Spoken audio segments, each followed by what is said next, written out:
Hello friends, কে সুকৃতি ব্লগে তোমাদের সকলকে স্বাগত জানাই। সুকৃতি এখন কি করছে দেখো, এখন ভাত খাবে। ও ভাত খেতে খেতে সুকৃতি একটু আঁকে, কারণ ওর ভাত খেতে খাওয়ার সময় নয় ফোন দিতে হবে, না হলে অন্য কিছু।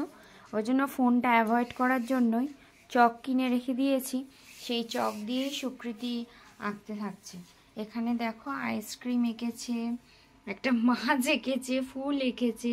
কেমন হয়েছে তোমরা অবশ্যই কমেন্টে জানিও। এখন আমি একটু তরকারিটা গরম করে নিচ্ছি। ঠান্ডার সময় একটু ভাত তরকারি গরম না হলে ভালো লাগে না খেতে। আর সুকৃতি ও চক বার করে বসে গেছে, ওর মনে যা আসে তাই করে। কেমন হয়েছে তোমরা জানিও সবাই।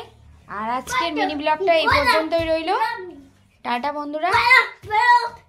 আমাদের জন্য চ্যানেলটা ভালো লাগে সাবস্ক্রাইব করে জানাবেন, আর না যদি ভালো লাগে তাহলে কমেন্ট করে জানাবেন, আর লাইক অবশ্যই করে জানাবেন। তাই আচ্ছা। আর আমাদের হচ্ছে তোমার আঁকাগুলো কেমন লেগেছে সেটা কমেন্টে বন্ধুরা জানাবে তো। আর আরো ভালো ভালো আঁকা যদি দেখতে চায়, আর আমার হাত অবস্থা দেখো কি অবস্থা করে ফেলেছে। তাহলে টাটা টাটা করে দাও।